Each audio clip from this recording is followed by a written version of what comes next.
Hi friends, నేను మీ Ramani. Welcome back to our channel Rama world.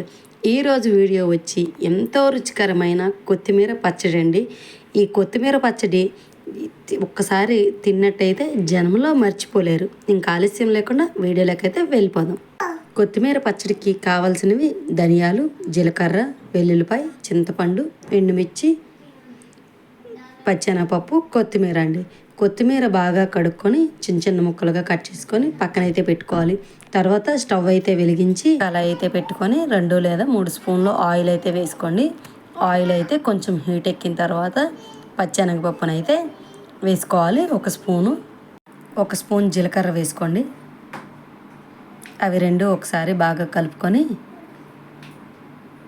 తర్వాత 2 స్పూన్లు ధనియాలు అయితే వేసుకోండి. ఆ ధనియాలు కూడా చిట్పట్లాడిన తర్వాత ముందుగా ఒలిచి పెట్టుకున్న వెల్లుల్లిపాయలు కూడా యాడ్ చేసుకోండి. ఇవి బాగా దోరగా వేయించండి. తర్వాత మనం పచ్చడికి తగ్గట్టుగా ఒక 15 నుంచి 18 ఎండుమిర్చిని అయితే తీసుకొని ఈ ఎండుమిర్చి వేసిన తర్వాత సిమ్లో పెట్టే వేపుకోవాలండి. హైలో పెట్టినట్టయితే ఈ ఎండుమిర్చి మాడిపోతాయి, పచ్చడి టేస్ట్ అనేది మారిపోతుంది.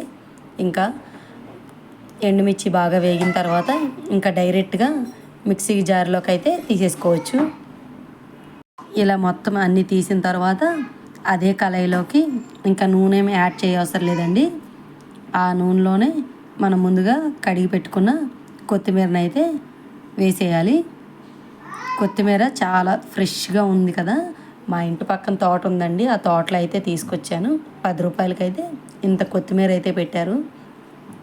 లేత కూర కాబట్టి పొయ్యి మీద వేసిన 5 నిమిషాలకే చాలా చక్కగా మగ్గిపోయింది. చూసారా, ఆకులు అయితే అస్సలు కనిపించట్లేదు.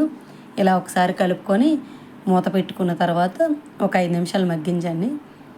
5 నిమిషాలు మగ్గిన తర్వాత కూడా ఒకసారి మూత తీసి బాగా కలుపుకొని కాసేపు మగ్గనివ్వాలండి. ఈలోపు మనం ఎండుమిర్చి అయితే చల్లారిపోయి ఉంటుంది. అందులోకి 2 టేబుల్ స్పూన్ సాల్ట్ అయితే యాడ్ చేసుకొని మిక్సీ అయితే పట్టుకోవాలి. మరీ మెత్తగా కాకుండా కొంచెం కచ్చాబెచ్చాగా మిక్సీ పట్టుకుంటే సరిపోతుందండి. ఇప్పుడు నేను ఈ వీడియోలో చూపించిన విధంగా ఇలా అయితే పట్టుకుంటే సరిపోతుంది. ఇప్పుడు కొత్తిమీర మొత్తం మగ్గిపోయింది. ఇప్పుడు చిన్న నిమ్మకాయ సైజ్ అంత చింతపండుని తీసుకొని ఒకసారి బాగా కలిపి స్టవ్ ఆఫ్ చేసేయాలి. కొత్తిమీర బాగా చల్లారిన తర్వాత మిక్సీ అయితే వేసి పక్కన పెట్టుకొని మనం తాలింపు అయితే ఇప్పుడు వేసుకోవాలండి. ఇంకా తాలింపుకి ఒక కళాయి అయితే పెట్టుకొని 2 టేబుల్ స్పూన్ ఆయిల్ అయితే వేసుకోవాలి. నేను చెప్పిన విధంగా కొత్తిమీర పచ్చడి చేశారంటే చాలా టేస్ట్గా ఉంటుందండి. అస్సలు ఒక్కసారి తిన్నారంటే జన్మలో మర్చిపోలేరు. ఈలోపు మనకి తాలింపుకి కావాల్సినవి పచ్చెనపప్పు, మినపప్పు, ఆవాలు, జీలకర్ర వేసుకొని ఒక 2 లేదా 3 ఎండుమిర్చిని కూడా వేసుకొని కరివేపాకు కూడా వేసుకోవాలండి. ఒకసారి బాగా కలుపుకోవాలి. మరీ ఎక్కువ మాడకుండా ఒక బ్రౌన్ కలర్ వచ్చే వరకు తాలింపుని వేయించుకుంటే బాగుంటుంది. తాలింపు బాగా వేగిన తర్వాత మనం ముందుగా మిక్సీ పట్టుకున్న కొత్తిమీర పచ్చడిని అయితే ఇందులో వేసుకుంటే ఇంకా మనకి గుమగుమలాడే కొత్తిమీర పచ్చడి రెడీ. ఈ చిన్న వీడియో కనుక మీకు నచ్చినట్టయితే లైక్ చేయండి, షేర్ చేయండి, సబ్స్క్రైబ్ చేసుకోవడం మాత్రం మర్చిపోకండి. ఇలా ఒకసారి ట్రై చేసి కామెంట్ బాక్స్లో కామెంట్ చేసేయండి ఫ్రెండ్స్. Okay friends, bye.